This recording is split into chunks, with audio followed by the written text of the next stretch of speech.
Karibu mtazamaji wa Biomedia Channel. Kupitia Biomedia Channel tunaangazia taarifa mbalimbali, matukio ya kijamii, habari za siasa, lakini pia michezo na burudani, bila kusahau habari za kisiasa.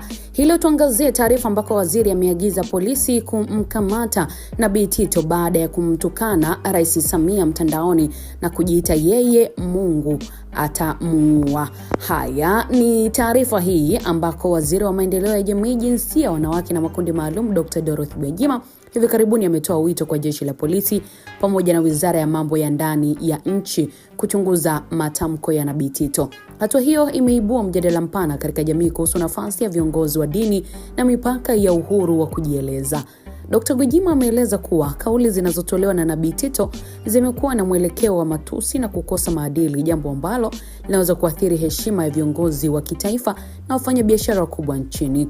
Katika matamko yake, Nabii Tito amewahi kujitambulisha kama Mungu na kudai kuwa viongozi wa dunia kwake ni kama mbwa. Aidha, ametoa madai dhidi ya wafanyabiashara maarufu kama Mohamed Dewji na Said Salim Bakresa, akidai bidhaa zao zina sumu. Kauli hizi zimeibua taharuki na kuibua maswali kuhusu athari zake kwa jamii na uchumi wa taifa.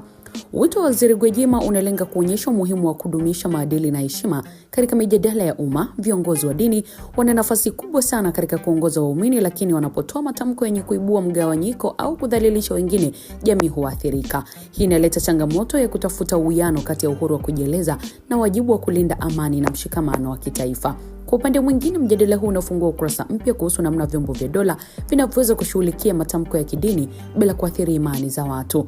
Ni dhahiri kuwa swala hili linahitaji busara, mazungumzo ya kina na ushirikiano wa wadau wote ili kuhakikisha kuwa haki za msingi zinaheshimiwa huku maadili ya kijamii yakidumishwa. Kwa jumla, tukio hili limekuwa kioo cha kuonyesha changamoto ambazo zinakabili jamii yetu katika enzi ya mawasiliano ya haraka na uhuru wa maoni.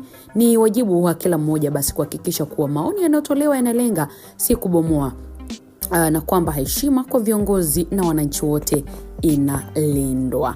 Mambo iko hivyo mtazamaji, tunasubiri kuona hatua ambazo zitachukuliwa na jeshi la polisi dhidi ya Nabii Tito. Mpaka wakati mwingine, kwaheri kwa sasa.